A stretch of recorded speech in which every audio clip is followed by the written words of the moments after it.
Okay, at this point we're going to use a 10mm to remove this screw, which is actually holding the rotor on. In this case, it comes off pretty easily.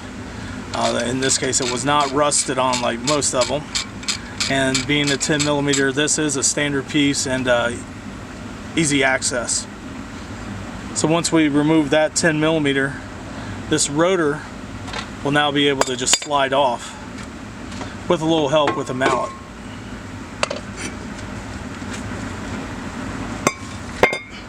Okay, now that we have the new rotor ready to install, now this is a 5 lug nut, and on the rotor we're going to have 5 places for the lug nuts, and we have 5 smaller screw holes or holes available that we can put that little 10mm in. Any way you want to put it, so long as it lines up, it's going to do well for you.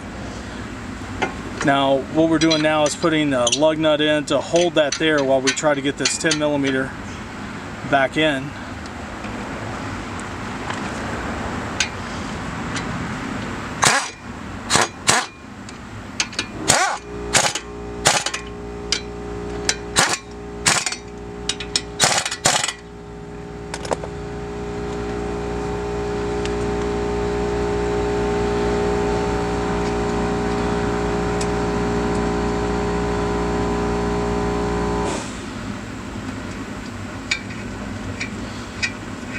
And just start that by hand, so take care as to not strip the screw.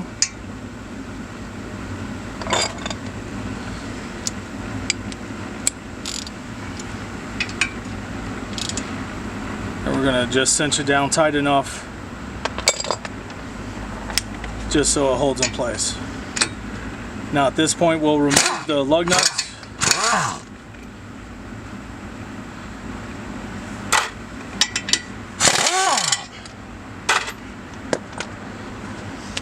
And we'll start. Okay, now we're going to go with this little bracket.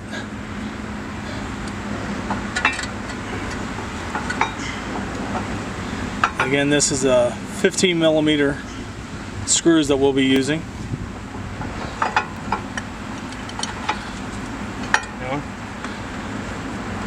And at this point we'll be installing the screws as well as the bracket there.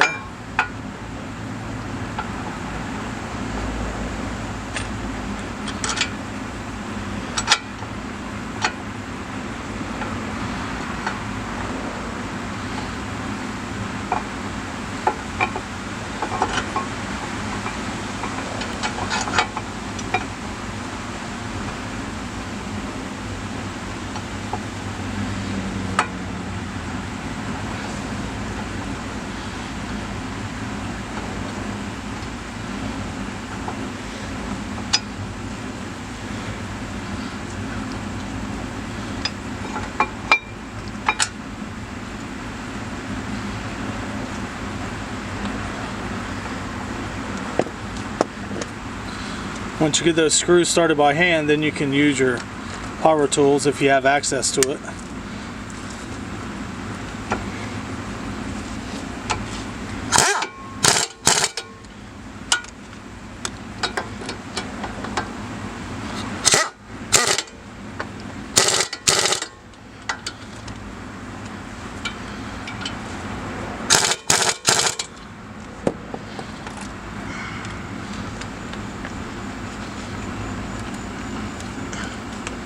Alright, at this point what we're going to do is we're going to release the bungee cord so that we can have access to the caliper. And then we'll just need to install the brake pads.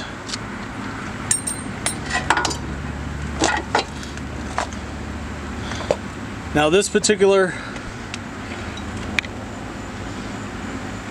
piston,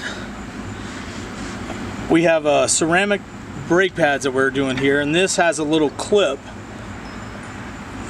3-piece clip that fits right inside of that. This is kind of idiot proof. You can only put it in one way.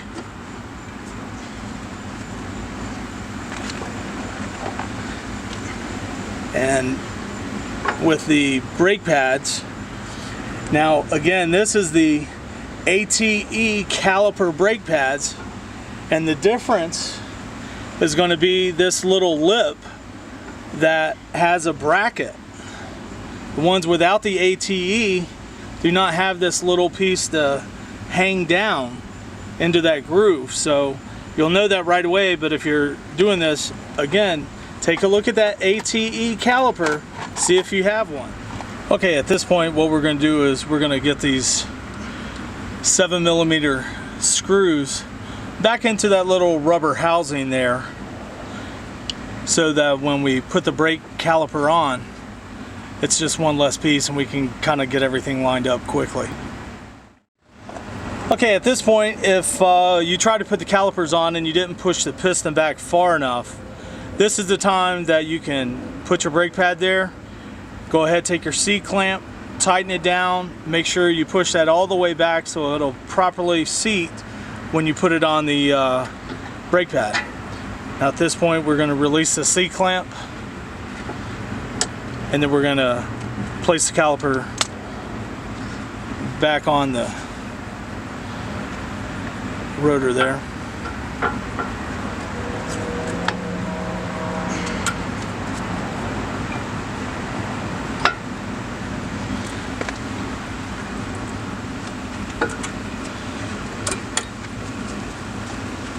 At this point it should be fully seated, and then you can begin to tighten your 7mm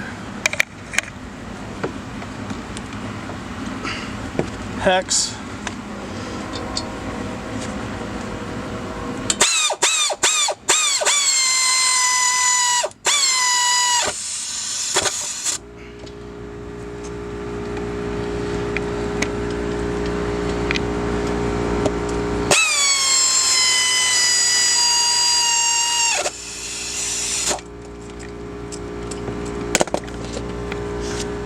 Alright, at this point we're going to put the plastic rubber cap back on, which is covering those 7mm hex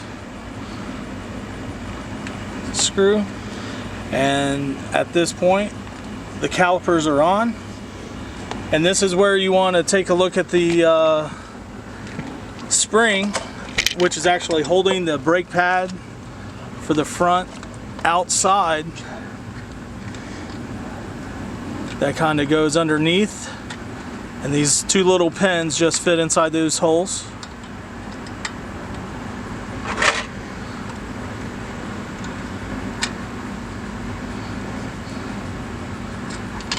There's going to be a lot of pressure on there.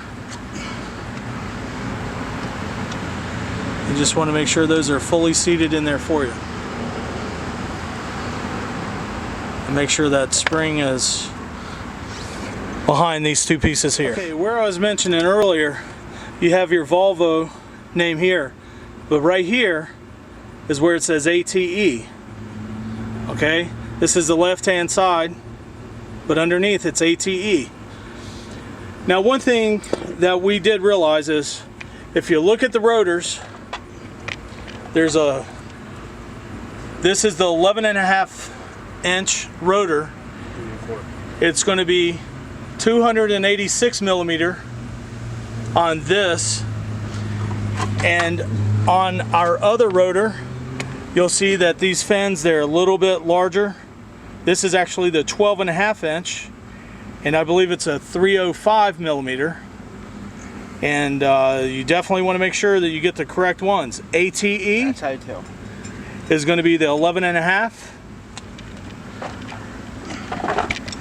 So obviously we have an extra rotor here because we got the wrong one right. So now's the time to put the tire back on. I believe we know how to put a tire on. So at that point, okay, now that we got the tire back on, one thing you definitely want to remember, you want to pump the brakes to make sure that there's no air in the brake lines. Okay, so when you're pushing the brakes, what you're doing is you are actually pushing the pistons against the brake pads, because remember, when we pushed the brake pads against that piston, we had the top of the brake reservoir off. That was allowing the pressure to escape.